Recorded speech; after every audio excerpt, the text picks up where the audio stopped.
जय हिंद दोस्तों, कैसे हैं आप लोग। बिल्कुल ठीक होंगे। आपका स्वागत है हमारे इस YouTube के नए चैनल साइंस मंथन पर। आज हम लोग बात करते हैं क्लास 12 के फिजिक्स की, और उसमें एक बहुत ही इंटरेस्टिंग टॉपिक डायपोल के बारे में। ये डायपोल शॉर्ट टाइप क्वेश्चन के लिए काफी इंपॉर्टेंट है। कई बार सीबीएसई, बिहार बोर्ड और डिफरेंट बोर्ड में ये क्वेश्चन आ चुका है और इस बार भी इसकी आने की संभावना है। तो हम लोग सबसे पहले देखते हैं कि ये डायपोल होता क्या है। नाम है डायपोल। डाई का मतलब दो और पोल का मतलब पोल, यानी ऐसा सिस्टम जिसमें दो पोल हो। There are two pole in a system. ये एक सिस्टम है, इसमें मान के चलो ये एक पोल है और यहाँ इसका दूसरा पोल हो और दोनों पोल के बीच में सेपरेशन हो। तो इसमें कुछ चीजें ख्याल रखने योग्य है। The separation between two poles are very small. दोनों के बीच का सेपरेशन बहुत कम होना चाहिए, तब उसको हम लोग डायपोल बोलेंगे। तो डायपोल में होता क्या है, हम लोग दो चार्ज लेते हैं, टू चार्ज। एक चार्ज है ये माइनस, इसको हम लोग बोलते हैं माइनस क्यू, और दूसरा चार्ज है इतना ही बड़ा चार्ज दूसरा है, उसको हम लोग बोलते हैं क्या, ये प्लस क्यू है। आई बात समझ में, प्लस क्यू है। और दोनों चार्ज के बीच का सेपरेशन बहुत ही कम कर दिया गया, दैट इज 2a कर दिया गया। दोनों चार्ज के बीच का सेपरेशन कितना कर दिया गया, 2a कर दिया गया। यहाँ एक चार्ज है, इसको हमने कहा ये माइनस क्यू है, और ये क्या है, प्लस क्यू है।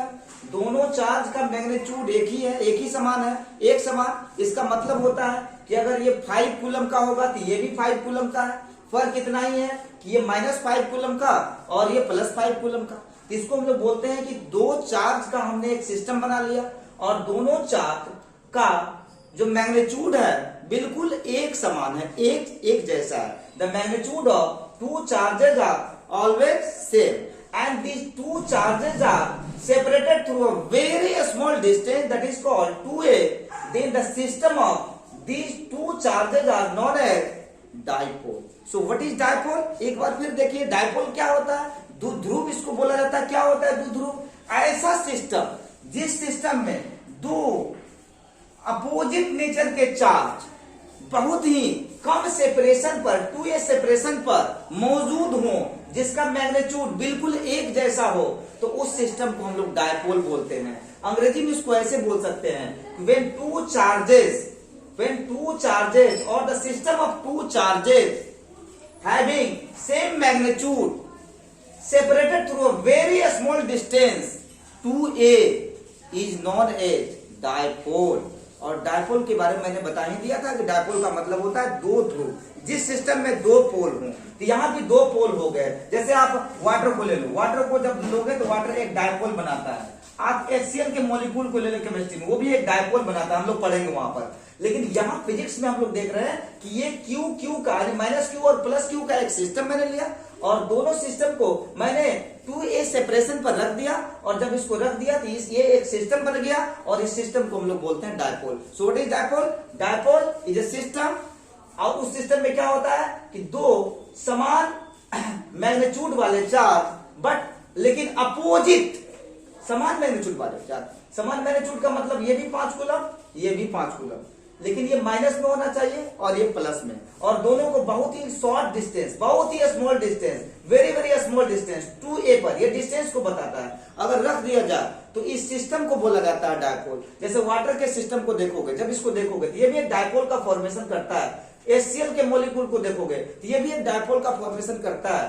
तो डायपोल कोई पूछेगा तो आप कहोगे कि जब दो, when two equal and opposite charges, equal and opposite का मीनिंग क्या होगा? इक्वल, यानी ये इस चार्ज का भी मैग्नीट्यूड, इसका भी परिमाण 5 कूलम अगर है तो इसका भी मैग्नीट्यूड 5 कूलम ही होना चाहिए। इसको बोला जाता है when two equal charges are separated through a very small distance, when two equal and opposite का मीनिंग होता है एक प्लस तो दूसरा माइनस। तो दोनों को अगर बहुत ही कम दूरी पर सेपरेट करके रख दिया जाए, और वो भी कहां, स्पेस में, तब उस सिस्टम को बोला जाता है डायपोल। तो हम लोग समझ गए डायपोल। अब देखिए डायपोल का ये एक पोल है और ये एक पोल है। ये जैसे लग रहा है कि ये निगेटिव पोल है और ये हो गया पॉजिटिव पोल, और दोनों पोल को मैंने एक लाइन से मिला दिया। क्या किया? मिला दिया। इसको बोलते हैं, ये जो लाइन है ना, इसको बोला जाता है axis of axis of dipole, इसको हम लोग बोलते हैं axis of dipole. So this is axis of dipole.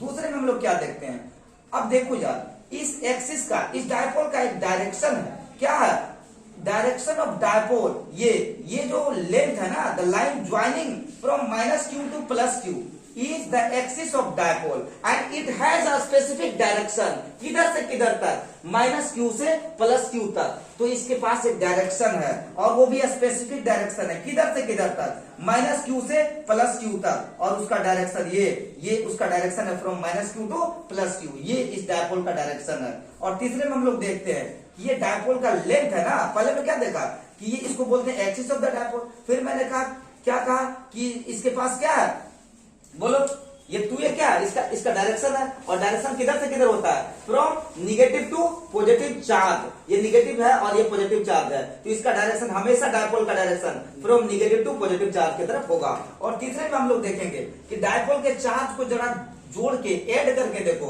जब ऐड करके देखेंगे तो -q और +q, और जब दोनों को जोड़ेंगे तो हो जाएगा 0। यानी अगर कोई पूछेगा कि डायपोल के पास कितने चार्ज, तो आपका जवाब होगा डायपोल के पास 2 चार्ज, और दोनों चार्ज का मैग्नीट्यूड कितना, तो इक्वल, और जब आप दोनों चार्ज को जोड़ोगे तब क्या रिजल्ट आएगा, तो 0 आएगा। When we add the total charge on the dipole, तो उसका आंसर आएगा 0। क्या होगा, 0। लेकिन एक बात यहां ध्यान रखिए, कोई अगर पूछेगा what is the magnitude of electric field, what is the nature of electric field, क्या इलेक्ट्रिक फील्ड भी 0 हो जाएगा डायपोल से, तो आपका जवाब होगा no, sorry, the electric field will not 0 by the dipole. Dipole के द्वारा जो इलेक्ट्रिक फील्ड बनेगा वो इलेक्ट्रिक फील्ड 0 नहीं होगा। अब आपको इलेक्ट्रिक फील्ड सुन के दांती लग गया होगा कि ये इलेक्ट्रिक फील्ड क्या है। अरे यार, किसी चार्ज को यहां रख दो ना, तो वो चार्ज अपने चारों तरफ कुछ कुछ क्रिएट करता है, उसी को फील्ड कहा जाता है। क्योंकि वो चार्ज फील्ड क्रिएट करता है, इसलिए उसको इलेक्ट्रिक फील्ड बोला जाता है। कोई इंसान फील्ड क्रिएट करता है तो उसको इंसान के द्वारा फील्ड बोलते हैं। जैसे मान लिया जाए कोई इंसान है, खली, जहां खली का घर होगा, एक बहुत बड़ा रेसलर है हिंदुस्तानी, उसके आसपास के लोग उससे डरते होंगे, उसकी ताकत को देखे कि उससे फाइट नहीं करेंगे, पर एक खली आ जाएगा, मारेगा। एक फिल्म थी, उसका नाम था शोले। गब्बर सिंह का नाम बड़ी दूर दूर तक लोग सुनता था तो लोग डर जाता था, लेकिन गब्बर सिंह का नाम बिहारों में सुनेगा तो लोग डर जाएगा क्या, जी नहीं, वो मुंबई में डरता था। तो एक फील्ड होता था, उसमें कहा जाता था कि गब्बर सिंह जब आ जाएगा, सो जा बेटा। तो जहां बेटा को वो लोग बोलते थे ना कि गब्बर सिंह आ जाएगा, वो बेटा, वो उस गब्बर सिंह का फील्ड था, फील्ड, वहीं तक गब्बर सिंह का प्रभाव चल सकता था। जैसे टीचर और स्टूडेंट आपस में कोरिलेट होते हैं। क्लास में बच्चे को एक बार टीचर डांट देता है ना, तो उसको हालत उसका जो रद्दी हो जाता है। लेकिन जब वो बच्चा अपने घर चला जाता है, टीचर यहां से बोलते रह जाएंगे क्या क्या क्या, तो वो बच्चा भी अपना टेढ़ी दिखाता है। क्यों? क्योंकि वो दूर चला गया, वो आउटर पार्ट हो गया उसके फील्ड से। तो फील्ड का मतलब होता है आप भी फील्ड क्रिएट कर सकते हैं, एक टीचर भी फील्ड क्रिएट करता है, कोई भी पार्टिकल इस नेचर में फील्ड क्रिएट कर सकता है। तो ये चार्ज पार्टिकल भी अपना फील्ड, अपना प्रभाव क्षेत्र क्रिएट किए हुआ है, ये भी प्रभाव क्षेत्र अपना क्रिएट किए हुआ है। तो फील्ड इसका 0 नहीं होगा। यानी दोनों चार्ज को जब हम जोड़ेंगे -q प्लस q, तो दोनों चार्ज 0 हो जाएगा, but the field will not 0, और द इलेक्ट्रिक फील्ड का जो मैग्नीट्यूड होगा वो 0 नहीं होगा। तो हमने क्या सीखा, व्हाट इज डायपोल। 2 मार्क का क्वेश्चन एकदम पक्का है, जिसने मेरे वीडियो को देखा वो 2 मार्क इस बार आ जाएगा, चाहे सीबीएसई में हो या फिर बीएसईबी बोर्ड में हो। इस बार के एग्जामिनेशन में नहीं, हर बार के एग्जामिनेशन में ये क्वेश्चन आता है, और उसको आप देखिए। तो मैंने कैसे डिफाइन किया डायपोल को, तो मैंने कहा when two equal and opposite charges separated through a very small distance, that is 2a, constitute a dipole. And if you join the line from -q to +q, this is called dipole axis. The nature of dipole axis is vectorial, यानी इस dipole axis का जो nature होता है vector quantity की तरह होता है। यानी it has direction and direction किधर, फ्रॉम निगेटिव टू पॉजिटिव की तरफ होता है। 2a ऐसे लिख के डायरेक्शन दिया जाता है। फिर मैंने तीसरे में कहा कि अब इसको अगर आप ऐड कर दोगे चार्ज को -q एंड +q, तो आपका क्या आंसर आ जाएगा, 0 आ जाएगा। और फिर मैंने कहा कि अगर आपसे कोई पूछेगा कि what is the value of electric field of the dipole, क्या ये भी 0 हो जाएगा, तो आपका जवाब होगा the value of electric field will not 0। जबकि मैंने कहा कि the total sum of the charges on the dipole is exactly 0, rather the field of the dipole is not 0। यही इसकी कहानी है। आई बात समझ में। फिर इसका अगला पार्ट हम लोग पढ़ेंगे जस्ट डायपोल मूवमेंट के बारे में, और फिर हम लोग पॉइंट डायपोल को लेकर के और कुछ करेंगे। तो हम लोग अगले वीडियो में मिलते हैं, तब तक थैंक यू।